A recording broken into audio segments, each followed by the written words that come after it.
आज की इस वीडियो में हम कुछ ऐसी बातें याद करेंगे जो अगर हमारी जिंदगी का हिस्सा बन जाएं, तो हमारी दुनिया भी सुधर सकती है और हमारी आखिरत भी।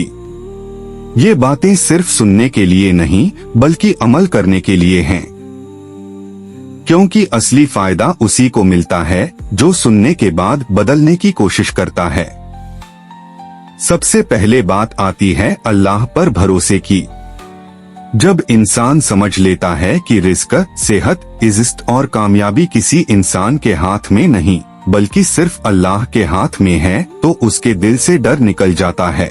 मुश्किलें आएंगी, परीक्षाएं भी होंगी, लेकिन जो कह देता है या अल्लाह मैं तेरे हवाले, उसके लिए अल्लाह ऐसे रास्ते बना देता है जिन्हें उसने कभी सोचा भी नहीं होता।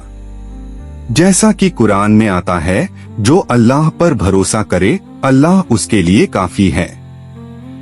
इसके बाद बात आती है नमाज की। नमाज सिर्फ 5 वक्त की आदत नहीं बल्कि दिलों का इलाज है। जब थक जाओ, जब बुरा लग रहा हो, जब दिल बेचैन हो, तो वुजू करके नमाज पढ़ लो। नमाज इंसान को टूटने नहीं देती, नमाज इंसान को संभाल लेती है। रसूल ने भी फरमाया, नमाज के जरिए मदद मांगो, क्योंकि सुकून चीजों में नहीं, सुकून अल्लाह की याद में है। फिर बात आती है गुस्से को कंट्रोल करने की। कभी कभी छोटी सी बात इंसान के दिल को आग बना देती है और जुबान से वो निकल जाता है जो कभी वापस नहीं आता। लेकिन याद रखो, ताकतवर वो नहीं जो किसी को गिरा दे, ताकतवर वो है जो गुस्से में खुद को रोक ले। अगर गुस्सा आए तो बैठ जा, फिर भी ना रुके तो पानी पियो, फिर भी ना रुके तो वुजू कर लो।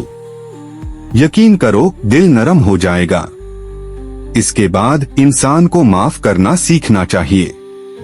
लोग गलती करेंगे, कभी बिन बात के भी तकलीफ देंगे, लेकिन अगर हम चाहते हैं कि क़यामत के दिन अल्लाह हमें माफ करे, तो हमें भी अल्लाह की मखलूक को माफ करना होगा। माफ कर देना कमजोरी नहीं, ये दिल की बड़ी और रोशन हालत है। जो माफ करता है अल्लाह उसकी जिंदगी से बोझ कम कर देता है।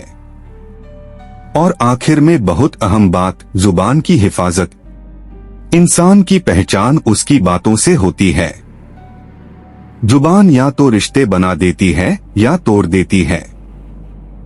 रसूल ने फरमाया, जो अल्लाह और आखिरत पर ईमान रखता है वो या तो अच्छी बात कहे या खामोश रहे। इसलिए बोलो तो ऐसा बोलो जिससे किसी का दिल न टूटे, क्योंकि जुबान का जख्म दवा से नहीं बल्कि अच्छे अखलाक से भरता है।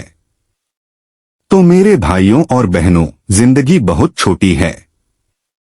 इसे नफरतों, गुस्से, शिकायतों और बद्दुआओं में मत बिताओ। दुआओं में, सुकून में, इबादत में और अच्छाइयों में जियो। हर दिन ये नियत करो कि आज का दिन कल से बेहतर होगा। या अल्लाह हमें इन बातों पर अमल करने की तौफीक दे, हमारे दिलों को नरम कर दे और हमें उन लोगों में शामिल कर दे जो तेरी रजा के रास्ते पर चलते हैं। अमीन।